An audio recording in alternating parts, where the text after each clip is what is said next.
Okay, the new Manchester United is terrifying.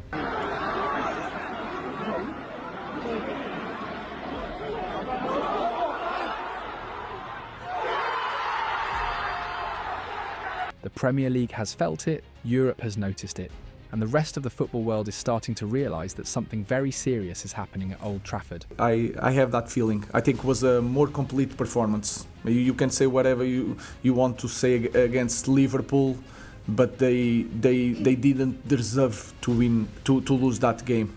We deserve to win, but they didn't deserve to lose. I think today we did a little bit of everything. We had the ball, we create chances, we defend high, we defend low. So when it's more complete, I feel that is more, it's not a statement, but I feel more complete also as a manager. So today I think I like more today than the last weekend. Under Ruben Amorim, United have finally found identity, rhythm, and above all fear. I think that it feels like his best week in the job, the week where I think that I'm looking. For the first time since February 2024, the Red Devils have won 3 consecutive league matches in the same season. But that's not even the most impressive part. What truly matters is who they've beaten and how they've done it. This new United hasn't just collected points, they've made statements. They dismantled Chelsea with control and aggression.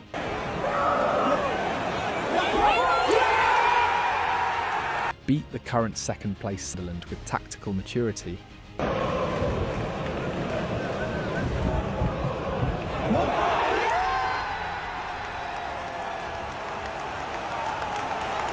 And then walked into one of the most hostile in world football, Anfield, and took all 3 points from the reigning champions, Liverpool.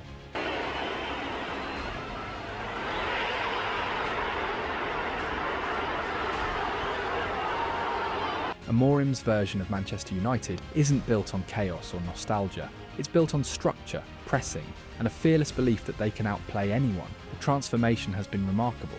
Senna Lamens, though still young, has started to radiate confidence between the posts, even if his handling on the first goal versus Brighton wasn't perfect.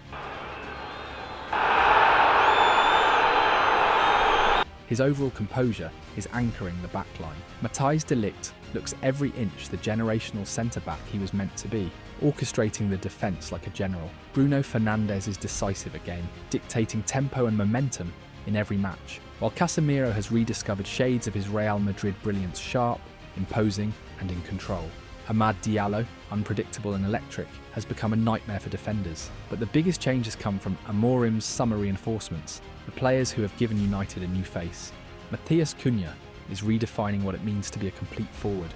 He's relentless pressing, tackling, creating, scoring.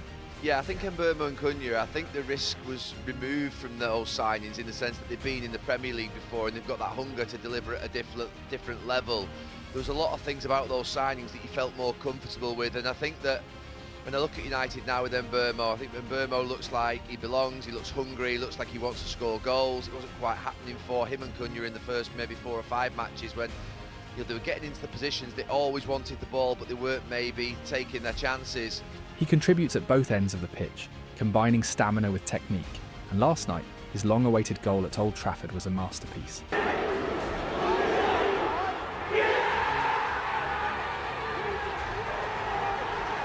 On the other hand, Bryan Mbeumo has arguably been the signing of the season. He's not just performing, he's deciding games. A crucial assist against Sunderland.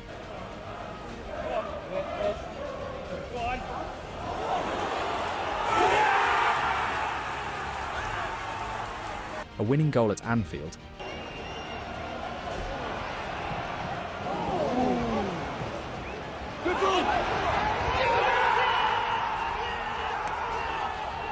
And now, his first brace for Manchester United.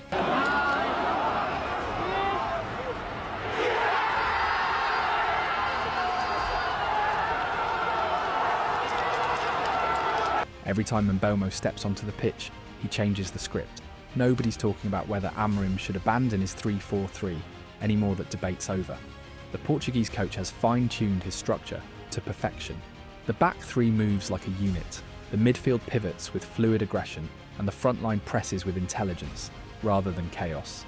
Amorim's United have become functional poetry, disciplined yet daring, methodical yet menacing. So, if you're a Manchester United fan, brace yourself. What's coming next isn't just improvement, it's domination. Because this isn't the United of frustration and false dawns. This is a new era, and the Red Devils are finally roaring again. And what you're about to see next will make you believe that the glory days might just be back. Amorim's new game plan is pure genius and a little bit evil. We are a little bit more free playing the game, and like last week we have a little bit like because of that, because we are in the different spirit. The Portuguese coach, who suffered endlessly last season trying to build structured possession from the back, has now found two devastatingly simple ways to put his Manchester United in the opponent's box faster than anyone expected. Long balls and a terrifyingly high defensive line.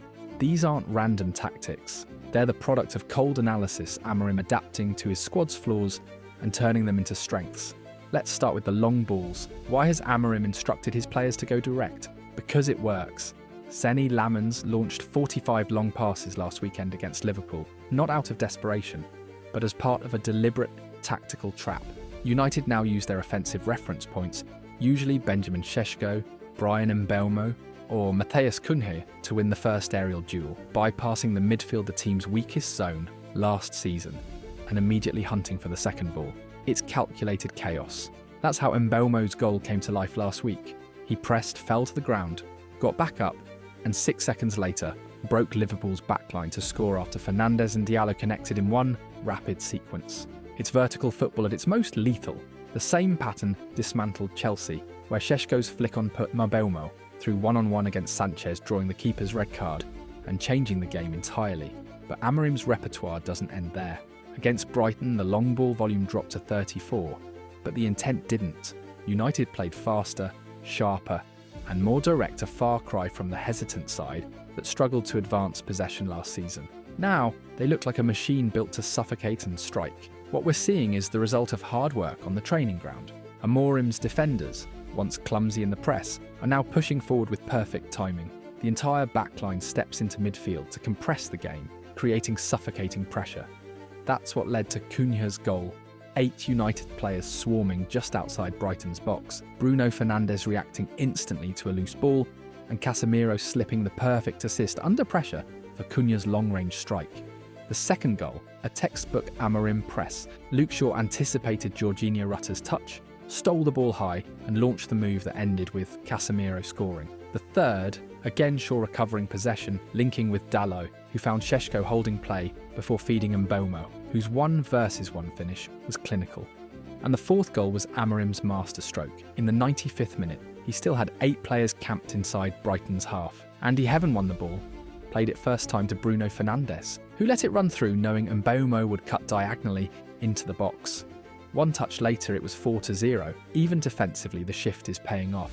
Matthijs de Ligt's aggressive man-to-man marking on Danny Welbeck, dragging him all the way into Brighton's half, showed Amorim's risk-taking philosophy: press high, suffocate, win early. The gamble worked to perfection. This isn't a United that hides its flaws, it's one that weaponizes them. Amorim knows his midfield can't always dominate possession, so he's chosen a different battlefield: direct duels, territorial pressure, and relentless second ball recovery. It's bold, it's efficient, and it's working. What we're witnessing is not just tactical adaptation, it's the birth of a new identity.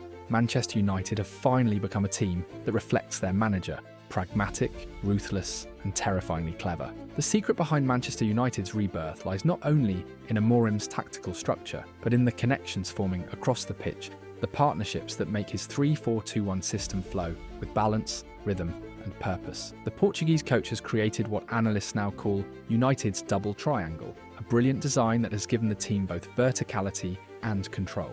On the right side, the triangle of Amad Diallo, Bryan Mbeumo, and Casemiro functions like a well-oiled machine, combining creativity, pressing, and recovery. On the left, Diogo Dalot, Matheus Cunha, and Bruno Fernandes orchestrate possession, transitions, and link-ups with deadly precision. This shape has allowed Amorim to stretch the field wide, dominate the half spaces, and ensure his midfielders contribute in both attack and defence, a structure that has completely changed United's tempo. And at the centre of this transformation stands Matheus Cunha, the man who plays like 2 players in one. In the last 2 matches, he has been the heartbeat of everything United have done well. Against Brighton, he was everywhere literally. In the 3rd minute, He appeared in the box like a shadow striker, timing his run perfectly to meet Mbeumo's pass and narrowly missing the post. 12 minutes later, he drifted between the lines to receive from Bruno, cutting inside with a body feint that opened space for a shot.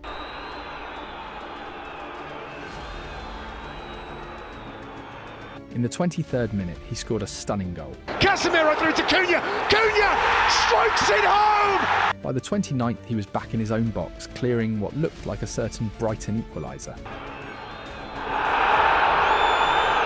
And in the second half, he produced a brilliant backheel assist to Bruno Fernandes that nearly resulted in another goal. Cunha's intelligence shines in his understanding of when to dribble, when to duel, and when to pass. He's that rare blend of grit and grace, able to protect the ball under pressure and turn chaos into control. Amorim's new system relies heavily on players who can survive in traffic and transform second balls into organised attacks. And Cunha does exactly that. Beside him, Bryan Mbeumo has become the cornerstone of United's attack. 3 goals in 2 games, and it could have easily been 4 if not for Verbruggen's fingertip save. But beyond the numbers, Mbeumo's role is pure gold. He switches flanks, drags defenders, creates space for Diallo, and finishes with composure. Head to the penalty area, Ahmad into the box, Ahmad forces a great save! He's the spark that ignites everything, whether running channels, combining centrally, or striking from distance. His connection with Diallo on the right is lethal. They constantly interchange positions, confusing markers and creating overloads. The penalty area, a couple of step overs, one way, then the other, finds Bryan Mbeumo, Mbeumo's effort, and it's another brilliant save from Robin. Add Šeško to that equation, who's finally evolving into a complete striker, and United's front 3 now feel unstoppable. Šeško isn't just scoring, he's assisting, holding up play and drawing defenders out to free up Mbeumo and Cunha. Against Brentford and Sunderland, he found the net.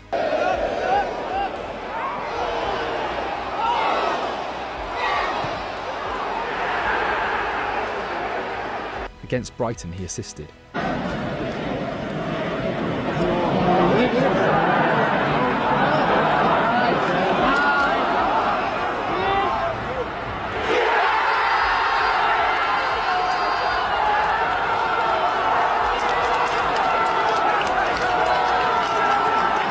And every week he looks sharper, stronger, more complete. Behind them, Bruno Fernandes continues to embody everything a captain should be. 2 goals, 1 assist, and his landmark 100th United goal came fittingly against Chelsea. But his importance goes far beyond statistics. Bruno shows up when it matters, the volley against Chelsea, the late assist against Liverpool, the clever dummy versus Brighton on his 300th appearance that let Mbeumo seal the match. He's leadership personified, dictating tempo, demanding intensity, and delivering magic in the moments United need it most. And then there's Casemiro, the silent anchor, holding it all together. It's not an exaggeration to say United look like a different team when he's on the pitch. The 33-year-old scored one and assisted another against Brighton, reminding everyone that experience is a weapon. He gives a lot of experience. He's an example for everyone. He was behind, in the beginning, he was behind every midfielder, even Toby.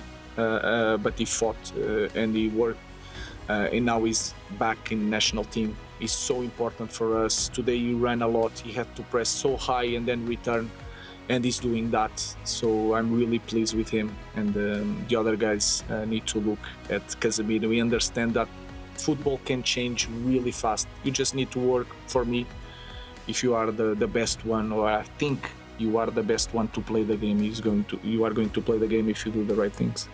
When he came off in the 70th minute, United instantly looked more fragile. Brighton's free kick goal came moments later. Amorim immediately sent in Ugarte to patch the midfield, but the difference was visible. Casemiro's awareness, positional discipline, and game management make him irreplaceable. Yes, his red card against Chelsea was reckless, but his overall impact this season has been monumental. He's no longer just a destroyer, he's a conductor, the bridge between defence and attack, between Amorim's ideas and their execution. If there's one area of this new Manchester United that deserves special recognition, it's the defensive line, the foundation upon which Amorim's whole revolution has been built. What's happening at the back is not just improvement, it's transformation. And that transformation began the day Senna Lammens became the starting goalkeeper. To understand his impact, we need to go back. The last time Brighton visited Old Trafford, United were humiliated, largely because of 2 costly errors from Onana. And Iari looks first time. It's too close to Onana. He's dropped it. Jorginho again. Fast forward to now, and the story couldn't be more different. Against Brighton, Lamens may have shared partial blame for the first goal, but beyond that he was simply magnificent, confident, commanding and calm. He stopped everything else that came his way. Since becoming first choice, United have played 3 matches, won all 3, and in each one their young Belgian goalkeeper has produced crucial interventions that kept them alive. Against Sunderland, he reacted spectacularly to a powerful long-range strike that was heading for the top corner. Надо отсюда удар Ламен! С первым сейвом поздравляем бельгийца. At Anfield, he denied Alexander Isak in a one-on-one, closing the angle with authority and showing maturity well beyond his years. It's lucky for Isak, who's broken the line.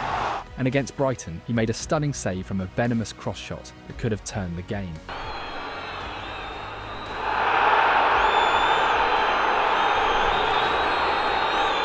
These aren't isolated moments, they're patterns. Confidence at the back breeds confidence throughout the team, and Lamens has given United exactly that. But a great keeper is only as good as the wall in front of him, and United's backline is finally acting like one. Harry Maguire and Matthijs de Ligt have been immense warriors in every sense. De Ligt has become the defensive leader Amorim always wanted, strong in the duels, intelligent in positioning, and commanding in the air. Maguire, once a symbol of chaos, is now a symbol of redemption. His defensive discipline and leadership have been remarkable, and when he joins the attack, he's a real threat, as shown by his towering header against Liverpool. Harry Maguire, it's really important for us, was really important for us today. He's a great example on that, everything that he been through. It's a good example for every kid. Meanwhile, Luke Shaw has quietly been one of the team's most consistent performers, solid defensively and crucial in build-up. He reads Amorim's system perfectly, stepping into midfield when needed and providing extra control in possession. And then there's Leny Yoro, the 19-year-old who's already playing like a seasoned pro. His anticipation, pace and composure under pressure have made him indispensable. In recent games, he's looked not just reliable but special. This defensive unit has something United haven't had in years: trust. They move as one, press as one, and cover each other instinctively. Lamens commands, De Ligt organises, Maguire enforces, Shaw balances, and Yoro cleans up. They've become Amorim's silent engine, the part. Manchester United are finally heading in the right direction, and this time it feels real.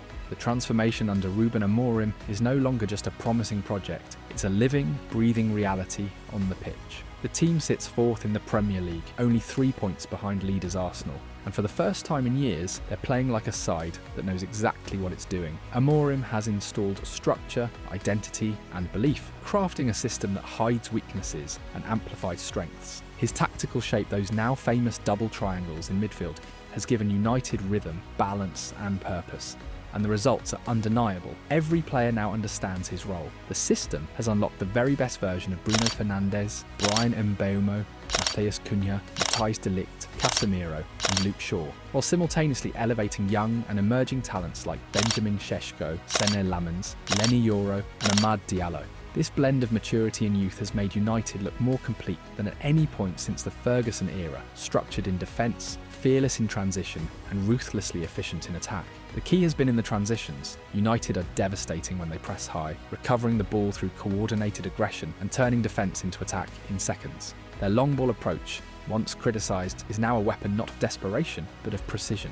With players like Šeško, Mbeumo and Cunha dominating second balls, United constantly create opportunities for Fernandes to receive facing goal, and when Bruno has time and space, he's the deadliest playmaker in the Premier League. There's still room for improvement there, always is, but the outlook has never been brighter. Unlike Arsenal and City, who are stretched thin across Europe and domestic cups, United have one clear objective: the Premier League. Every time we kick the ball, Ben was there. And that is the details. We can have all the talent in the world, but if we don't fight in this league, we have no chance. That focus could be their secret weapon. Remember Leicester's miracle title run? The scenario isn't identical, but the signs are there: a unified squad, tactical clarity, and relentless momentum that only focused on the Premier. Amorim said it best after the Arsenal match. I think we proved today that we can win any game in the Premier League, especially against a great team like Arsenal, and we were the better team. And he's proving it. United have beaten top sides, conquered the most intimidating ground in England, and improved with every passing week. This has been Ruben Amorim's best week as Manchester United manager, with back-to-back wins that have silenced critics and given his project a huge breath of life. The atmosphere around Old Trafford feels electric again. The fear factor is back. Good days are here, and everyone in the Premier League can feel it. Manchester United aren't just returning to form, they're becoming terrifying once more.